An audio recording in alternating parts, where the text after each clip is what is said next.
Bonjour, je m'appelle Cécile Gaspard, je suis docteur vétérinaire et docteur en écologie marine. Je vis en Polynésie française depuis 25 ans sur l'île de Moorea et j'ai créé en 2004 une association qui s'appelle Te Mana o Te Moana. C'est vraiment important pour nous parce qu'on voulait que ça soit une association très polynésienne, ce qui veut dire l'esprit de l'océan. En 2004 avec Monsieur Bellé, qui est propriétaire d'un groupe hôtelier qui s'appelle Pacific Beachcomber.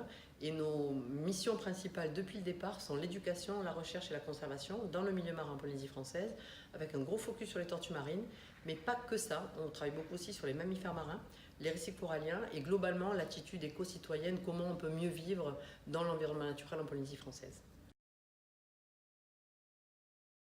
Donc dès 2004, en fait, à la demande du gouvernement polynésien, j'ai créé dans un site naturel un centre de soins pour tortues marines, donc qui a vocation de recueillir toutes les tortues qui sont trouvées n'importe où en Polynésie française. Alors il faut bien avoir à l'esprit que la Polynésie française c'est grand comme l'Europe, plus de 5 millions de kilomètres carrés.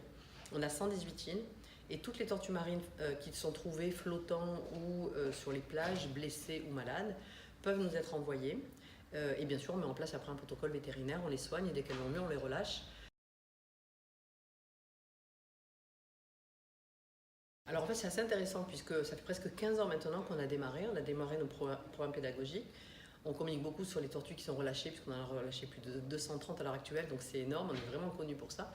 Mais après au niveau pédagogique, ce que l'on a vraiment voulu mettre en place, ce sont des programmes qui sont agréés par le ministère de l'Éducation en Polynésie française et donc qui peuvent faire partie du cursus officiel. Et à ce titre, grâce à cette accréditation, on a reçu plus de 90 000 élèves. Donc pour la Polynésie française, c'est énorme, on est 280 000 habitants. Et donc ça, c'est très important.